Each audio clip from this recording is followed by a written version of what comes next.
And imagine if someone approaches you and says, "Hi, I'm from Guangzhou and I speak Guangzhounese." Wait a minute, that didn't sound right. That's because Guangzhou was once known as Canton, hence Cantonese.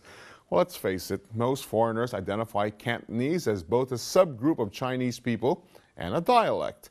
And at least one Chinese legislator has raised the matter because he says Guangzhou simply doesn't resonate abroad. Well, here's a proposal as reported by the Yangcheng Evening News. A delegate to Guangzhou's People's Political Consultative Conference has suggested the city change its official English name back to Canton. Well, this to raise its international profile. Lei Jianwei says over 100 million people around the world speak Cantonese, which comes from Canton. Lei says the 12th five-year plan had 7 points to raise Guangzhou's international position. He says this includes culture, international trade, talent, travel, and aviation. He says its official English language name was important because it's the city's name card. Now, the name Canton originally came from a Portuguese language rendering of Guangzhou. You know what, as far as he's concerned, reverting back to Canton would give the city the same buzz as Shanghai and Hong Kong. He does have a point, actually.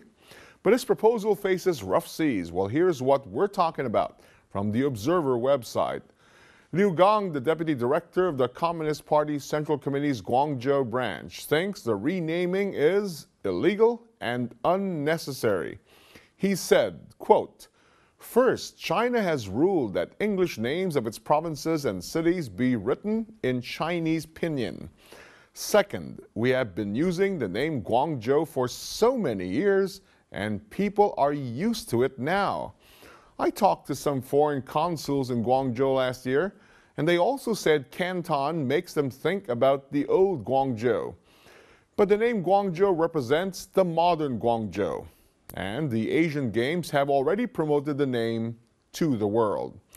Now, one netizen said, "What's in a name? It's important Guangzhou establishes itself as a world trade hub." Here's a footnote I'd like to give you. The United Nations identifies Cantonese as a language, not a Chinese dialect. I don't know why.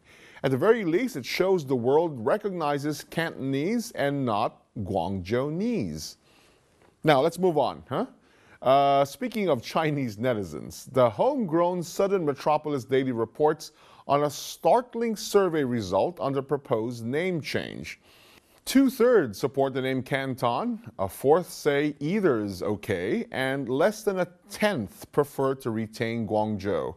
One internet user said, quote, "The English name Canton existed back in the Qing dynasty, and it's known around the world.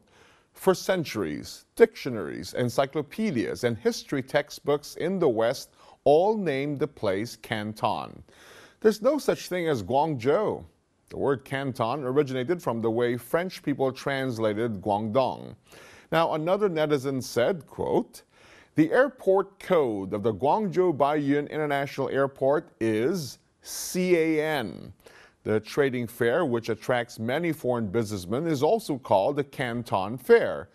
Even the city's newly built tower is called the Canton Tower." Many overseas Chinese, that is second generation or third generation Chinese, don't speak Mandarin, but they do speak Cantonese. Now, do we see the writing on the wall for the name Guangzhou? And the New Express spoke to what it claims is a language expert at the Guangdong University of Foreign Studies. And he says this is, as Shakespeare would say, much ado about nothing. Beijing used to be known as Peking, but now it's widely known as Beijing.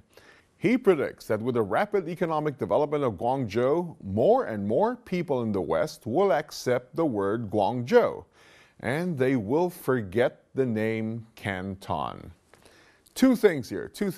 Many foreigners still refer to the Chinese capital as Peking, if only because of their familiarity with Peking duck.